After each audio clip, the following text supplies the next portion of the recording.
پیارے پیارے آقا مکی مدنی مصطفیٰ صلی اللہ علیہ وسلم سارے نبیوں کے سردار ہیں،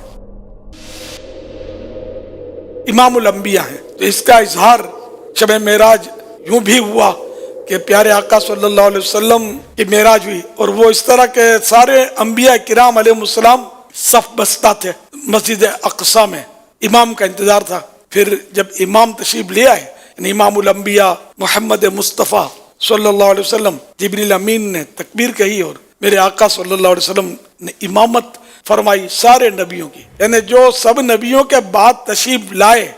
تو اس کے معنی یہ نہیں ہے کہ سب سے یہ مرتبے میں بھی پیچھے ہیں، نہیں، مرتبے میں سب سے آگے۔ تو یہ معراج کی شب میں اظہار ہوا۔ میرے آقا اعلیٰ حضرت رحمت اللہ علیہ اس کو بڑے پیارے اور چھوٹے انداز میں منظوم طور پر بیان کیا ہے۔ نماز اقصی میں تھا یہی سر، ایام معنائے اول آخر، پیچھے سب دست بستہ حاضر، جو سلطنت آگے کر گئے تھے، پیچھے سب دست بستہ حاضر، جو سلطنت آگے کر گئے تھے۔ یہ سارے نبی پیچھے ہاتھ باندھے، دست بستہ میں نے ہاتھ باندھے ہوئے یہ کھڑے تھے کہ یوں تو پیارے آقا صلی اللہ علیہ وسلم ہیں ہی اول، لیکن آئے سب سے آخر میں، یعنی اظہار نبوت آخر میں ہوا۔ اول آخر کے معنی ظاہر ہوئے، آئے سب سے پیچھے اور آخر امامت کی صف پر سب سے آگے کھڑے ہو گئے انبیاء کرام علیہ السلام پر، اور امامت کا مسلح آپ کو عنایت ہوا اللہ رب العزت کی طرف سے۔ ایک یہ، دوسرے یہ کہ پیارے آقا صلی اللہ علیہ وسلم کو کفار نے بڑا ستایا، بہت ستایا، اور خاص کر اس رات کو بھی آپ کو بہت ستایا تھا۔ میرے آقا صلی اللہ علیہ وسلم رنجیدہ چچا زاد بہن ام ہانی رضی اللہ تعالی عنہا کے گھر کی قسمت جگانے کے لیے تشریف لے آئے اور وہاں آرام فرما ہوئے، اور اللہ پاک نے اپنے محبوب کریم آخری نبی صلی اللہ علیہ وسلم کی دلجوئی فرمائی، اور جبریل امین جو تمام فرشتوں کے آقا ہیں، ان کو حکم اور عبارات لے کر فرشتوں کی جلوس لے کر، فرشتوں کا بہت ساری تعداد لے کر فرشتوں کے حاضر ہوئے، اور اپنی کافوری آنکھیں محبوب کریم صلی اللہ علیہ وسلم کے مبارک تلووں سے مل کر اور بوسے دے کر پیارے آقا صلی اللہ علیہ وسلم کو جگایا، جیسے ہم لوگ جگاتے ہیں ہٹ، یہ نہیں، کسی کے مجال نہیں۔ فرشتوں کا آقا بھی قدموں کے تلوے سے آنکھیں مل کر اٹھا رہا ہے، پھر پیارے آقا صلی اللہ علیہ وسلم نے آنکھیں کھول دی۔ یہ ذہن میں رکھیے گا کہ نبی کا دل نہیں سوتا، نبی جب بھی سوتے ہیں تو ان کی صرف آنکھیں سوتی ہیں، دل جاگ رہا ہوتا ہے۔ دل ایک لمحے کے کروڑویں حصے کے لیے بھی نبی کا غافل نہیں ہوتا۔ خیر، پیارے آقا صلی اللہ علیہ وسلم نے آنکھیں ظاہری جو بند تھی وہ کھل گئی، اور جبریل امین نے ہاتھ باندھ کر عرض کی کہ آقا تشریف لائیے۔ پھر آپ کو دولہا بنایا گیا اور براق جنت سے لایا گیا۔ جنت کا براق بھی بڑا خوش نصیب، بہت سارے براق تھے، ان میں آپ نے ایک براق منتخب کرنا تھا محبوب کی سواری کے لیے، اور ہر براق متمنی تھا کہ آج محبوب کریم صلی اللہ علیہ وسلم مجھے سواری کے لیے قبول فرمائیں۔ ایک براق جو تھا وہ کونے میں سر جھکائے رو رہا تھا، تو آپ نے اس سے کہا کہ آج تو خوشی کا موقع ہے، تم رو رہے ہو۔ جبریل امین نے اس سے فرمایا رو کیوں رہے ہو؟ تو اس نے کہا کہ ہوا یوں کہ مجھے پتا چلا کہ محبوب کریم صلی اللہ علیہ وسلم کی سواری کے لیے اتنے سارے براقوں میں ایک براق کا انتخاب ہونا ہے، تو مجھے بڑا جذبہ ہے، میں بھی چاہتا ہوں، لیکن مجھے یوں لگتا ہے کہ میری حیثیت کیا کہ مجھے منتخب کیا جائے گا۔ تو یہ کہ جو روتا ہے اس کا کام ہوتا ہے۔ حضرت جبریل امین نے اسی پر ہاتھ رکھ دیا کہ تو ہی چل۔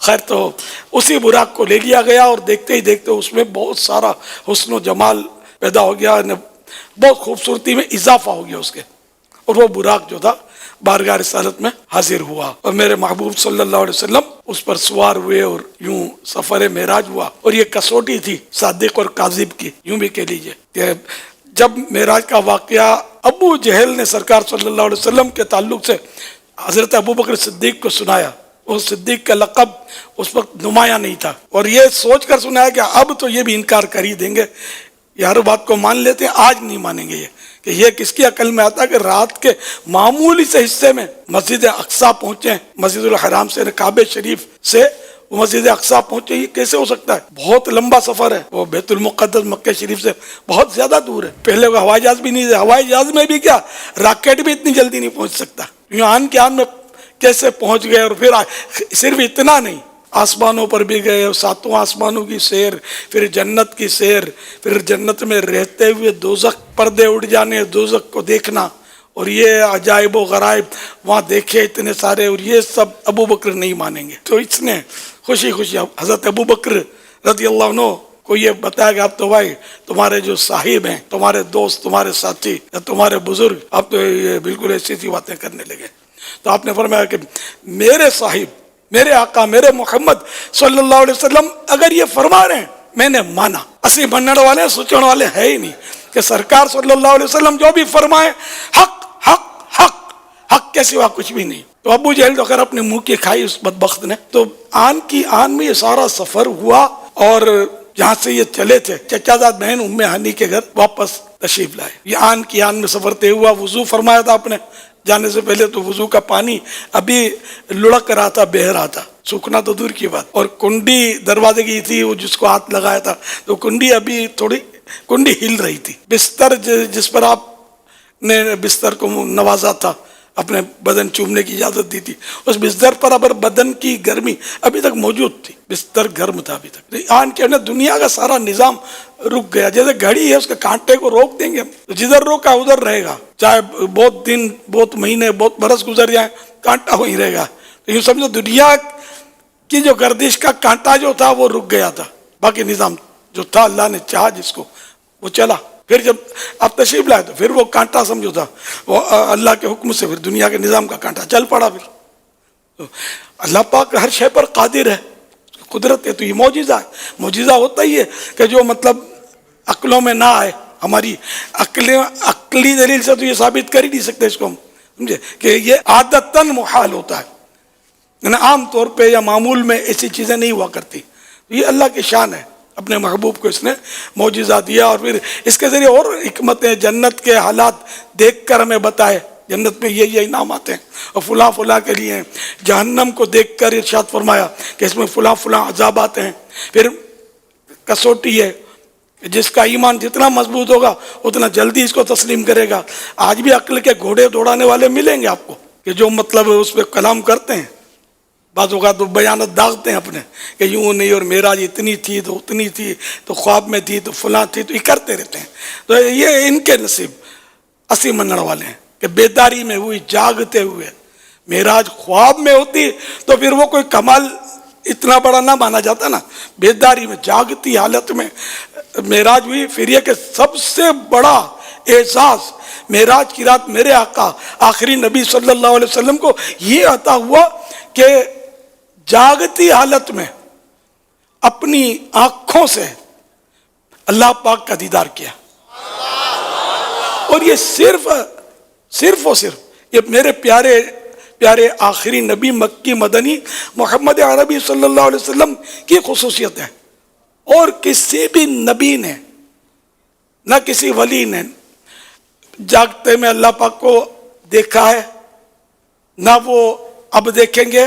البتہ وہ جنت میں ہم پیارے آقا صلی اللہ علیہ وسلم کے صدقے میں ہم غلام بھی دیکھیں گے، لیکن اب تک دنیا میں دیدار جو تھا یہ صرف پیارے آقا صلی اللہ علیہ وسلم کی خصوصیت، یہ بھی عظیم الشان معجزہ ہے۔ اور معراج جو ہے، معراج کا جو واقعہ، اس میں ہزاروں معجزات، میں نے کڑیوں سے کڑیاں ملی ہوئی ہیں، قدم قدم معجزہ ہے الحمدللہ۔ تو پھر پیارے آقا صلی اللہ علیہ وسلم نے کہا کہ فوراً جیسے دنیا میں بالکل کانٹا رکا ہوتا تشریف لے آئے۔ اعلیٰ حضرت جس کو یوں فرماتے ہیں، خدا کی قدرت سے چاند حق کے کروڑوں منزل میں جلوہ کر کے ابھی نہ تاروں کی چھاؤں بدلی کہ نور کے تڑکے آلیے تھے۔ نہ اللہ کی قدرت کے معراج کی رات کروڑوں منزلیں آپ نے طے کی۔ یہ کروڑوں لاکھوں یہ ہوتا ہے نا، اس سے مراد وہ کہ بہت ساری منزلوں میں اور بہت سارے مقامات کی آپ نے سیر کی، بہت سارے عجائبات و غرائبات آپ نے دیکھے۔